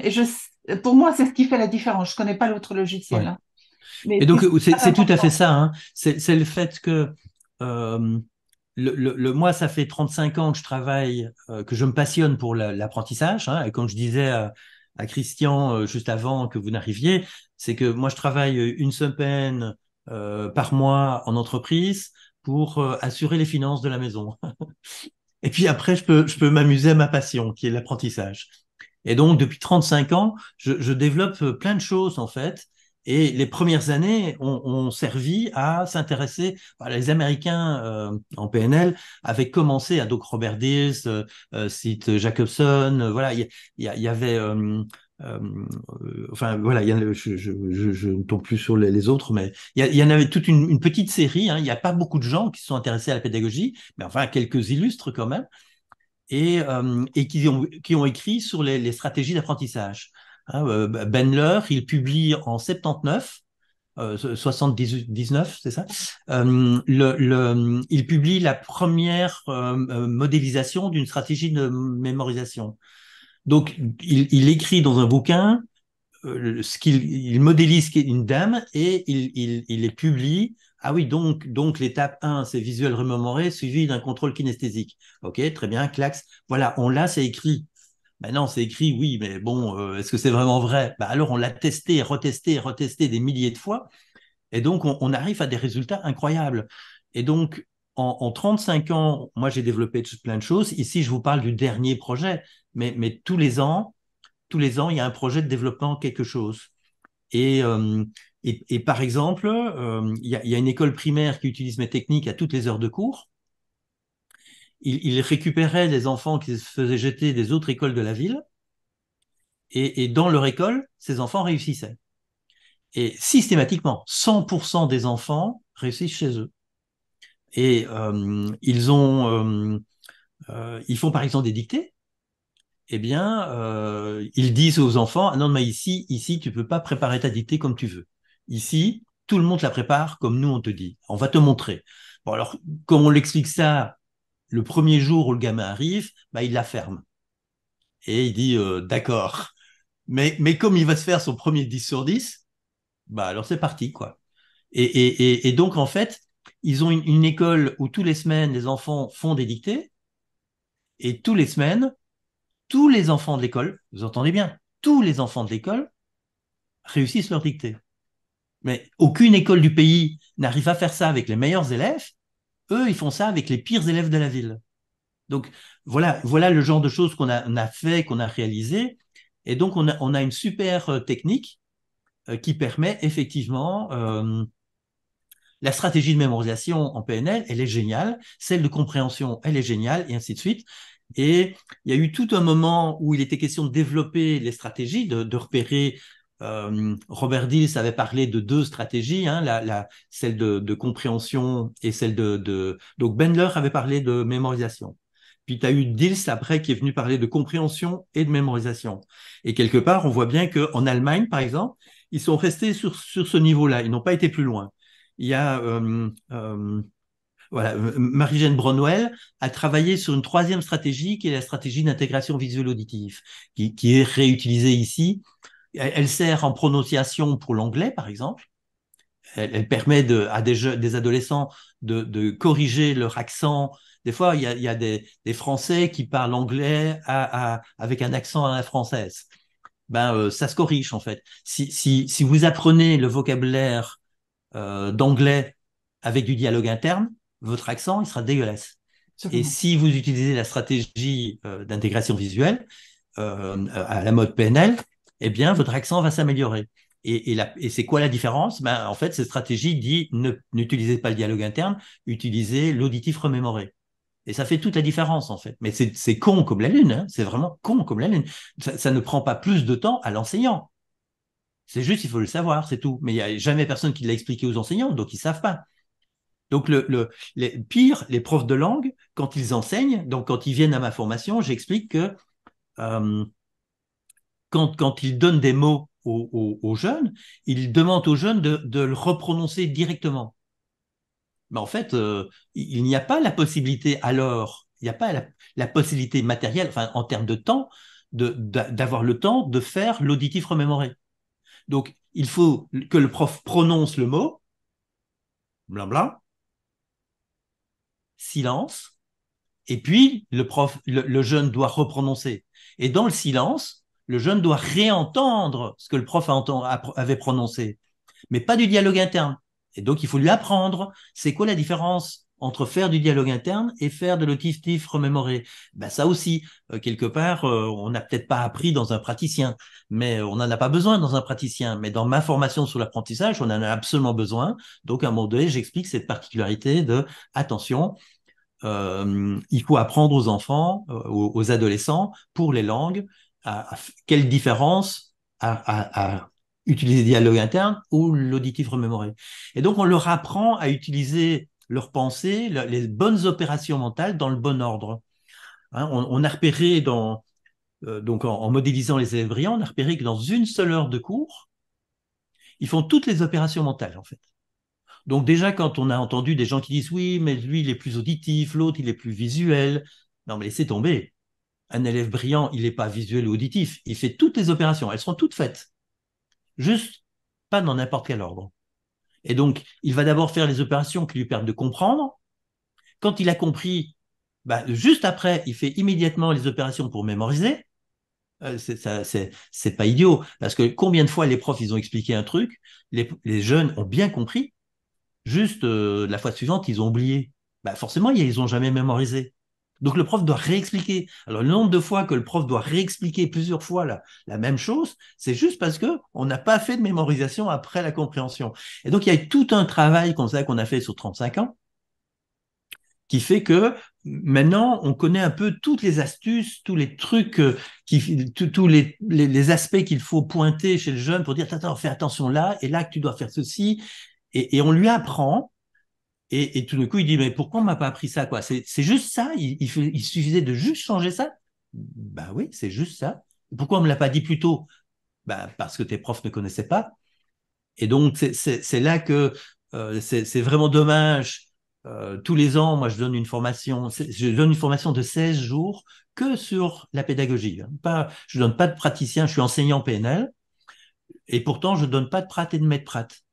Je trouve qu'il y a des gens qui font ça très, très bien. Et voilà, il faut aller les voir. Par contre, moi, je me suis intéressé à la pédagogie. Je donne une formation de 16 jours que là-dessus. Et tous les gens qui la font, et voilà, Angélique qui est ici l'a faite, hein, et ben voilà, ils essayent, ils sont ravis, ils voient les jeunes progresser incroyablement vite. Et alors, tout d'un coup, pour nous, c'était facile de se dire, bon, et pour la lecture, la lecture, au départ, moi j'ai dit, moi la lecture, chaque fois qu'on me pose la question, je dis, moi j'ai jamais enseigné la lecture aux enfants, c'est les enseignants primaires qui font ça, moi je l'ai jamais fait, donc je sais pas très bien. Et donc je donnais juste des indications théoriques. Je dis, normalement, il faudrait aller dans cette direction. Mais dans ma formation, je ne parle que des choses que j'ai testées, que j'ai vraiment été dans des classes et j'ai vu que ça marchait. Enfin, j'ai essayé jusqu'à ce que ça marche et après, je l'ai intégré dans la formation. Les lectures, non, je l'avais pas essayé, donc je me tenais un peu à distance de ça. Jusqu'au moment où John et Fanny sont venus et dit, attends, on vient d'aller dans une école, là, on avait préparé avec des adolescents, hein, classe différenciée. Et enfin, différencié en Belgique, c'est des gens qui sortent de primaire, mais qui n'ont pas le niveau primaire. Et donc, on ne les laisse pas rentrer dans le circuit classique et on les fait passer par une classe intermédiaire comme ça, en disant, mais peut-être que, voilà, on fait du primaire, mais en secondaire, quoi. Et il dit, mais on avait préparé plein d'activités pour les faire travailler. Et en fait, rien n'a marché parce qu'en fait, tout simplement, ils ne savaient même pas lire les consignes. Et donc, il dit, mais notre journée de formation, là, elle est tombée par terre. On s'est planté complètement. Et tout simplement, ces jeunes, ils lisent un truc, mais ils annonnent ce qu'ils lisent. Ils n'ont pas compris ce que ça veut dire. Et si tu leur poses une question après, mais il n'y a aucune chance qu'il y en ait un qui réponde, quoi. C'est le vide total, quoi. Il dit, mais on fait quoi avec ça? Et c'est là qu'a démarré le fait de, tiens, il faudrait, faudrait faire une application numérique et que le jeune puisse. Alors, ce qui est bien, c'est que le système s'adapte à l'enfant, il va au rythme de l'enfant. Donc, un jeune, il veut travailler que 5 minutes par jour, il travaille 5 minutes. Un jeune veut travailler plus longtemps, il travaille plus longtemps. Voilà. Une question, Alain, tu as parlé de l'Europe par rapport à, imaginons un enseignant d'école primaire en Belgique qui voudrait introduire cette application. Est-ce qu'il y a eu un ACK, enfin une réception positive de la part des autorités? Moi, je connais rien là-dedans, mais je pense à des enseignants. Qu'est-ce que la personne devrait faire? Qu'est-ce que l'enseignant devrait faire si elle voulait introduire ça? Moi, je n'y connais rien, mais je te pose la ouais. question. Moi, je crois qu'en Belgique, on est moins carré qu'en France. En France, dès que tu viens avec un truc comme ça, tu es sûr que l'inspecteur va s'en mêler. En Belgique, voilà, l'enseignant, on le laisse quand même beaucoup faire comme il veut dans sa classe. Et je pense qu'un enseignant qui veut l'installer, l'utiliser, moi, je pense que ça vaudrait la peine que lors de la réunion de parents, il explique aux parents, voilà, je suis tombé sur une application, ce serait quand même pas mal, ça va aider vos enfants. Et mettre les parents dans le coup, de dire voilà, il faut alors ou bien vous laissez vos enfants, en fait, il va vers le décrochage, quoi. Est-ce que vous prenez le risque que vos enfants voilà, et des difficultés où moi, en tout cas, je peux pas faire tous les exercices. Alors, et vous, c'est pas votre spécialité. Et là, il y a des personnes dont c'est la spécialité qui ont construit ce truc. Et donc, de mettre les parents dans le coup et de leur dire, voilà, c'est un super truc, c'est gratuit. Quand je les fais travailler à l'école, mais ça ne suffit peut-être pas. Mais s'il retravaille à la maison, il n'y a pas de problème. Il met son logging et hop, il se met à travailler 10 minutes avant le repas et des trucs comme ça, quoi. Et c'est plus qu'une question de temps. L'enfant récupère ce qui manque. D'abord, alors en plus, il y a un truc génial, hein. Ça, on n'en parle pas en réalité, mais c'est quand même, c'est qu'en faisant ça, il intègre les 4 stratégies, l'air de rien, il intègre les 4 stratégies d'apprentissage. Et donc, avec ça, il a intégré les outils dont il a besoin pour s'attaquer à n'importe quelle étude, en fait. Le jour où il va à l'UNIF, mémoriser un cours de 200 pages, c'est toujours les quatre mêmes stratégies dont il a besoin. Il lui en manque une, il n'y a pas d'université. En fait, moi je dis toujours qu'il y a deux stratégies qui sont la compréhension et la mémorisation, qui sont des piliers. Tout repose là-dessus. Si un des deux n'est pas là, il n'y a pas de scolarité. On va nulle part. Un enfant qui mémorise rien, bah, vous pouvez tout lui expliquer, mais il a tout oublié. Donc, pourquoi se fatiguer, quoi? Donc, on a plein de jeunes qui sont dans ce cas-là, qui disent, ouais, je vais à l'école, mais en fait, il reste rien dans ma tête, quoi. Et donc, pourquoi se fatiguer? Et si un enfant ne comprend rien à ce qu'il lit, ben, pourquoi il se ferait l'effort de lire, quoi? Et donc, ouais, il comprend rien. Ben, alors, il dit, je suis bête. Il en fait une conclusion sur son identité. Et puis il a envie d'arrêter, quoi. Et les deux autres stratégies, donc si un enfant a ces deux stratégies-là, il pourrait réussir l'école primaire et puis un peu juste pour le secondaire. Euh, par contre, s'il a les deux autres, réflexion non, pas, réflexion et expression, et bien quelque part, non seulement il réussit, mais il réussit brillamment, quoi. Un jeune qui a compris et qui a retenu, qui réfléchit bien et qui sait s'exprimer, qu'est-ce que vous voulez de plus? Mais ça s'apprend, ça s'apprend. En fait, les profs essayent comme ils peuvent d'apprendre aux enfants à apprendre, mais ils le font comme des pieds. Enfin, ils savent pas, quoi. Donc, ils sont de bonne volonté. Quand il y en a un qui a trouvé un truc génial, ben, il ne le partage pas avec ses collègues, donc ça ne va pas plus loin que sa classe. Et puis l'année suivante, il a oublié comment il avait fait, il refait autrement. Et donc voilà, c'est dommage, quoi. Si on mettait tous les profs qui ont trouvé un truc génial et qui le partageaient, on n'aurait pas besoin de la PNL. C'est juste le fait que ben, ils ne partagent pas entre eux. Quand ils ont trouvé un truc génial, ils sont capables l'année suivante de refaire autrement et n'importe comment, quoi. Et parce qu'ils se souviennent pas très bien comment j'avais fait l'année dernière, ça s'était bien passé, mais je sais plus comment j'ai fait. Puis ils leur donnent une nouvelle fois la même leçon et tout d'un coup les enfants n'ont pas compris. Comment ça se fait que cette année-ci ils n'ont pas compris? Alors bon, c'est plus facile de le mettre sur le dos des enfants en disant mais là pour l'instant j'ai une classe qui est moins bonne. Mais tout simplement, on s'en fout, quoi. Moi, je m'en fous d'une classe qui est pas bonne. L'école dont je vous parlais, là, ce sont des écoles où l'entièreté de l'école, les enfants ne sont pas bons. Tous ces enfants ne sont pas bons, mais ils réussissent tous. Et donc, dès qu'on leur donne des outils, ils se mettent à travailler, incroyable, quoi. Dans cette école, il y a plein d'enfants qui sont arrivés pour des raisons de troubles du comportement. Donc, il y en a qui sont venus pour des raisons un peu bêtes, quoi, tu vois, un peu limitées intellectuellement, quoi. Et puis les autres, pour ne pas dire un peu débiles.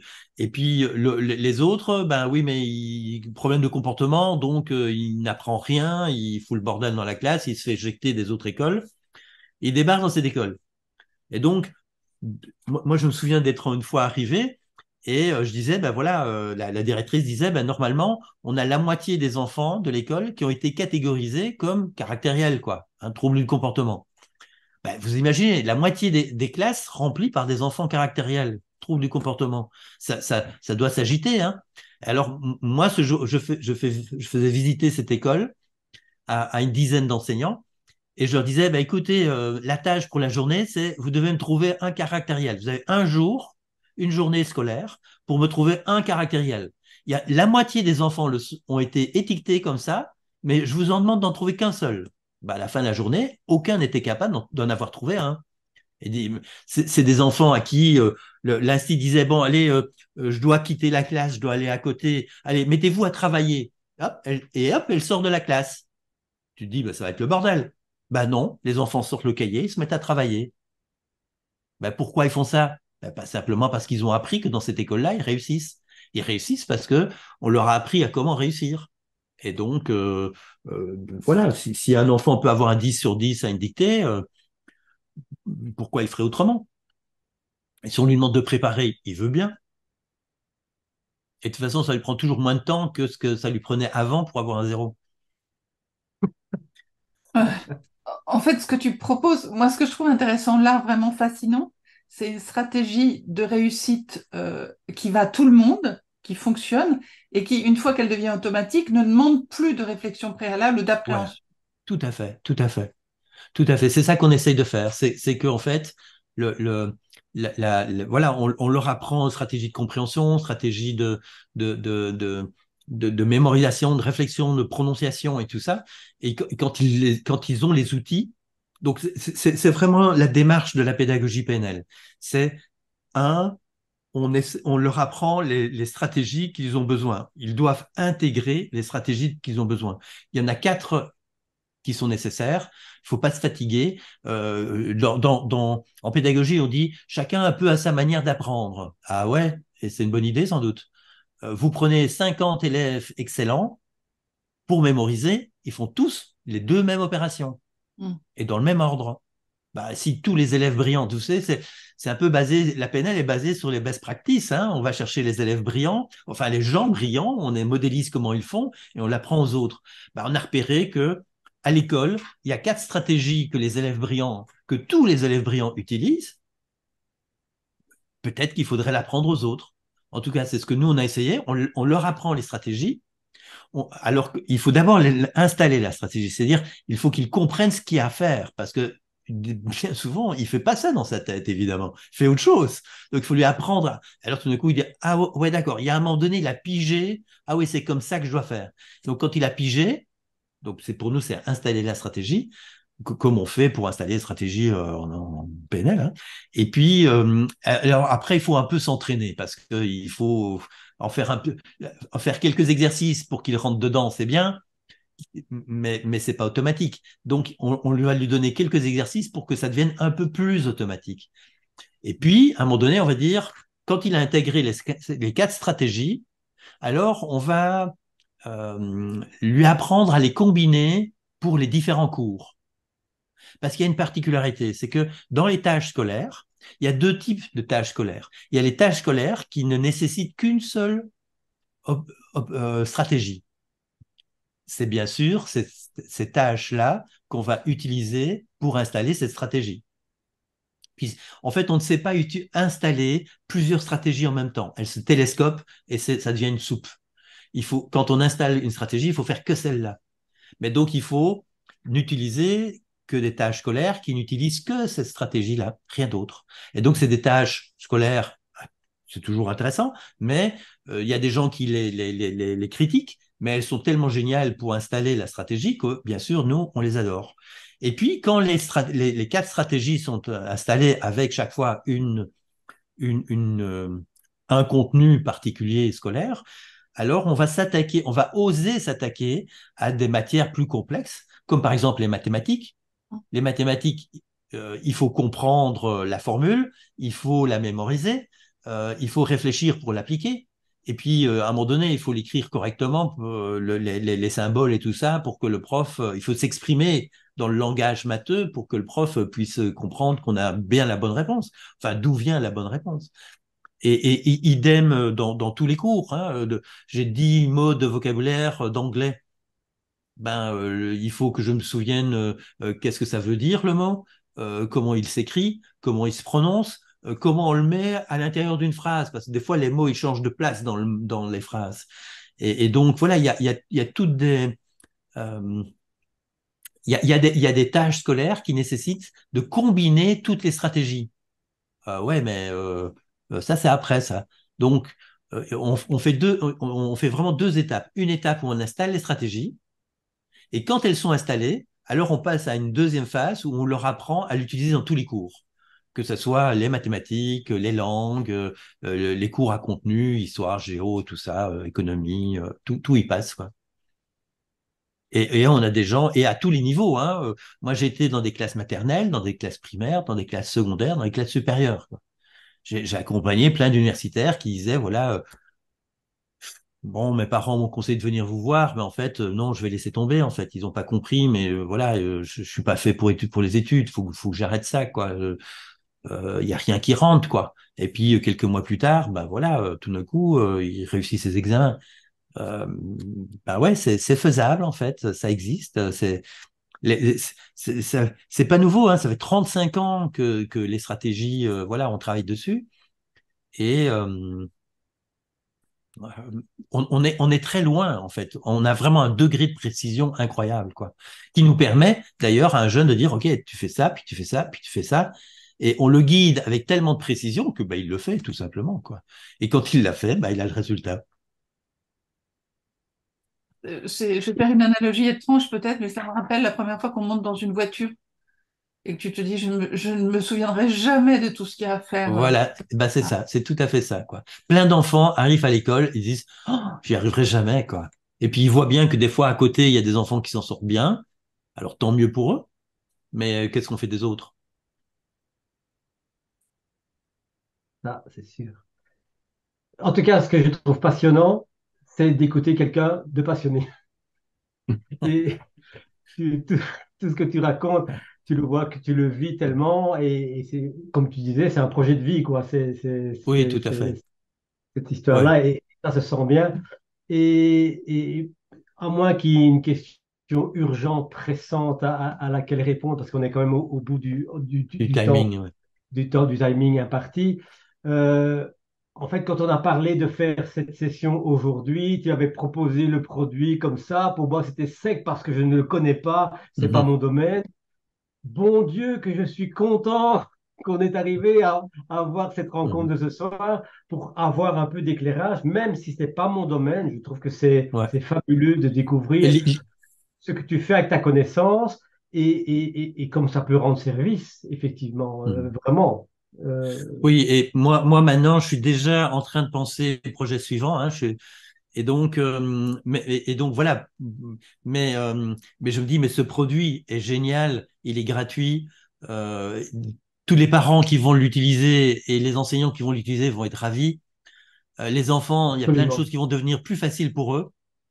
L'adolescent, le jeune qui arrive en secondaire et qui comprend ce qu'on lui demande de lire, ben voilà, il va même pas s'en rendre compte, mais il va trouver ça, bah oui, c'est faisable, quoi. Mais voilà, ça nécessite des compétences acquises préalablement. Et donc, voilà, vous imaginez pas le nombre de jeunes qu'on rencontre en secondaire qui sont vraiment, c'est pas facile de rester motivé parce que quelque part, c'est pas facile pour eux. Ils sentent bien qu'ils n'arrivent pas à atteindre ce que les profs rêveraient qu'ils fassent. Les profs sont déçus de dire, mais ces jeunes, ils savent plus rien faire, quoi. Et tout ça parce qu'il y a des compétences de base qui sont pas acquises. Mhm. Et en fait, il y a des ratés à un moment donné, et il faut pas, il y a pas de responsable. C'est comme ça, c'est voilà, c'est la vie, puis c'est tout, quoi. Mais est-ce qu'on va dire, ouais, c'est la vie et tant pis, ou c'est la vie et qu'est-ce qu'on peut faire? Et ça, c'est voilà, c'est pendant 3 ans, on a travaillé à se dire, bah non, on peut faire quelque chose. Mais moi, j'ai envie de dire, mon travail va s'arrêter maintenant là-dessus. Moi, je vais passer à autre chose. Et l'idée, c'est que, alors, je veux bien encore pendant un mois ou deux passer beaucoup de temps à essayer d'en parler mais c'est aussi vous tous hein, qui m'écoutez ce soir. Si vous rencontrez des jeunes, si vous rencontrez des enseignants, des parents qui sont inquiets, le truc comme ça, mais parlez-leur de cette application. C'est pas non plus la panacée universelle. Hein, c'est pas ça qui va changer le monde complètement. C'est juste un outil qui est bien fait et il est gratuit. Alors il faut savoir que il y a des outils qui sont très proches, qui sont bien faits aussi mais qui sont réservés en logopédie, orthophonie. Et donc, les orthophonistes, ils payent tous les mois pour se connecter sur ce système et l'enfant vient en consultation et pendant la consultation, il fait l'exercice. Et les parents payent la consultation pour faire un truc que, en fait, maintenant, il peut le faire à la maison, c'est gratuit. Et donc, alors, ça ne va pas mettre les orthophonistes au chômage. Hein, les orthophonistes, si vous voulez un rendez-vous, il faut attendre 1 an et demi. En France, hein, c'est un peu ce qui se passe. Hein. En Belgique, c'est un peu plus court. Mais enfin, c'est quand même long. Et bien des fois, mérite pas de l'orthophonie. C'est juste c'est une difficulté d'apprentissage. C'est pas un trouble d'apprentissage. Alors, il faut savoir aussi que tous les 10 peuvent aller aussi sur ce système et il y a des réglages qu'on peut modifier et par exemple, de demander que les mots qui s'affichent s'écartent un petit peu plus. Les écarts, donc on peut dire, ou les temps, dire 3 secondes ou 1 seconde ou un truc comme ça. Donc dès qu'un enfant a des particularités, il faut aller dans les réglages et on peut modifier des choses, quoi. Voilà. Alain, Bon, voilà. Alain, je Oui. voulais simplement te demander une chose. Quand je regarde effectivement le site, tu as un moment donné où il est noté montrer les vidéos explicatives. Les vidéos explicatives, elles sont sur tout le cheminement que tu as indiqué au départ, et donc les apports de la PNL et autres, ou ce sont des vidéos explicatives sur l'utilisation du logiciel en lui-même? Oui, alors en fait, on a écrit le bouquin pour que des professionnels puissent savoir ce qu'il y a derrière, Ok, mais les petites vidéos sont destinées à l'enfant. ok, Et elles sont elles viennent pour expliquer un petit truc qui va arriver, en fait. Des ok, fois, ils pourraient ne pas comprendre qu'ils ratent à chaque fois. Et il dit, mais c'est la même chose? Non, c'est pas la même chose. Oui, mais je vois pas, je comprends pas. Non, mais il y a une petite vidéo qui explique un petit astuce. ok, Et, très euh, bien. et donc, on a pris. Alors, je vous avoue que on n'a pas fini. Donc, les vidéos, c'est moi qui les ai faites. Et j'en ai fait que la moitié. Et John m'a dit, attends, on a d'autres priorités. Travaille plutôt sur ça. On finira les vidéos à la fin. Et il m'a dit, tu as déjà fait les vidéos les plus importantes. Les autres, on les fera après. Personne ne le verra d'ailleurs. Non, je suis pas d'accord avec lui. Mais ça, je pense qu'on va faire ça janvier, février, mars. Ok, Mais voilà. ok. Euh, Mais ma compréhension, effectivement, c'est que c'est ton livre c'est pour là les où, professionnels. voilà, pour les professionnels, on retrouve la Ouais, construction, hein, comment elle a été faite. Ok, ouais, c'est ça, c'est ça. Et très bien. c'est ultra détaillé. Hein. C'est vraiment des références en neurosciences, des références en PNL. Voilà, et expliquer vraiment par le détail et simplement. C'était aussi une remarque du prof d'UNIF qui disait, voilà, voilà, il y a des explications de liens avec des recherches universitaires et tout ça. Il dit, mais tout ça expliqué simplement, voilà. Mais c'est quand même un ouvrage ultra précis. Hein, c'est vraiment ultra détaillé, quoi. Comme tu nous as fait du teasing, les autres projets, c'est quoi? Ben, j'ai eu une discussion avec Fanny en disant, ben, on va se prendre quand même quelques mois pour respirer un petit peu, puis il faudrait peut-être s'attaquer aux maths. Ah, ok. Ah, Et en fait, les maths, j'ai déjà travaillé ça beaucoup dans les 35 ans là, de recherche. Je me suis attaqué à des parties des mathématiques et j'ai construit des outils pédagogiques liés aux maths. Je ne sais pas si vous avez déjà vu, on a une boutique en ligne. Bah, Rebelote, hein, la boutique en ligne, oui, on doit payer les trucs, mais on essaye d'avoir le prix. On n'a pas d'objectif financier. La boutique n'a pas de bénéfice à la fin de l'année. Donc, des fois, il nous reste quelques centaines d'euros et que là, qu'on les liquide en envoyant du matériel à des écoles. Mais chaque fin d'année, on solde on n'a pas aucun argent. Tout le monde travaille bénévolement pour la boutique. Et donc, il y a du matériel pédagogique qu'on vend sur la boutique. Des fois, il existe, alors on le commande chez un grossiste et on le vend. C'est pour ça qu'on le vend moins cher que d'autres. On a des écoles qui viennent se fournir chez nous parce qu'ils voient bien que dans les fournisseurs de matériel pédagogique, c'est plus cher. Bah ouais, mais nous, on n'a pas de bénéfices. Et c'est pas notre métier, c'était un service aux gens qui font notre formation, en fait, qu'on a ouvert à tout le monde, en réalité. Et, et puis, il y a des outils pédagogiques que j'ai fabriqués moi-même, hein, que j'ai inventés moi-même. Et puis, des fois, c'est un matériel qui existe, plus un livret que moi, j'ai ajouté. Et puis, il y a aussi un autre site que j'avais fait il y a longtemps et qui s'appelle apprendre-à-apprendre.info. Et il y avait déjà une application pour l'orthographe. Et donc, c'est d'ailleurs à partir de là que on a lancé lire.cool. Hein. Et il y a aussi une fonction pour les tables de multiplication. Et mais donc voilà,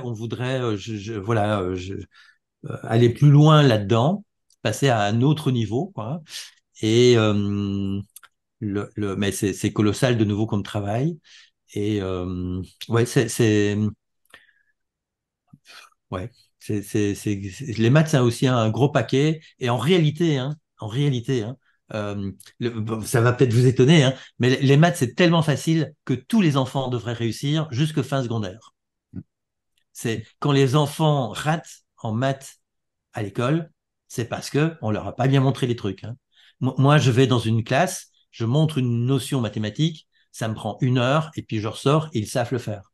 Les résolutions d'équations du premier degré, je prends une classe à 45 minutes et tous les 50 minutes à l'école et tous les enfants savent résoudre une équation du premier degré en une seule séance. Quoi. Tu dis, mais quoi les profs, ils prennent combien d'heures pour expliquer ça? Bah ouais, mais tu as vu comment ils s'expliquent. Et donc, en fait, ce que moi je fais, c'est que je les glisse je les fais passer dans les stratégies d'apprentissage de nouveau. Je perds pas mon temps, quoi. Je donne pas mon cours pour donner mon cours de maths. Je sais que il sera efficace, mon cours, que si je passe dans les stratégies de compréhension, puis ensuite de mémorisation, puis ensuite de réflexion pour faire les exercices.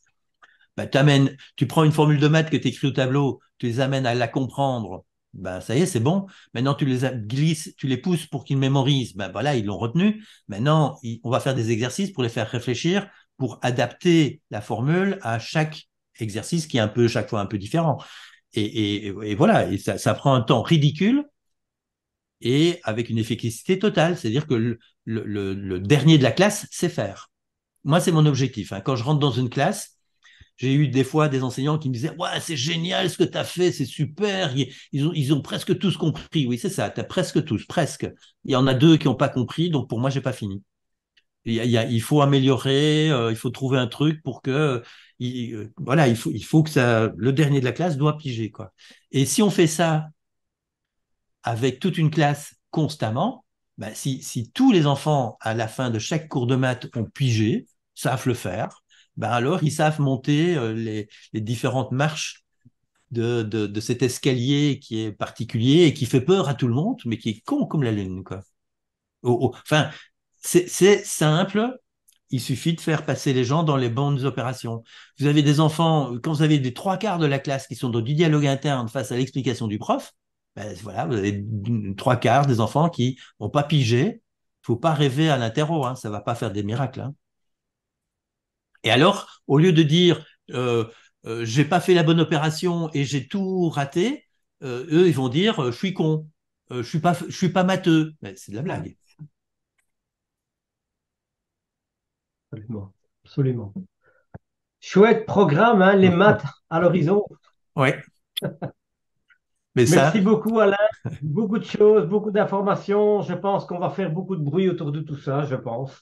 Je pense les présents et ceux qui le reverront après. Donc, il n'y a pas de souci. Déjà parti, déjà envoyé des textos. J'ai déjà envoyé des liens par texto. Ah oui, chouette. Il va plus vite que nous. Il va plus vite que nous. Merci beaucoup, Alain, d'avoir accepté cette invitation et on verra bien ce que ça donne, mais je suis très confiant et c'est un chouette projet. Bravo pour avoir fait ça. C'est quand même pas mal, quoi. Merci à tous. Merci beaucoup. Bonne soirée. Merci. Au revoir. Ciao, ciao.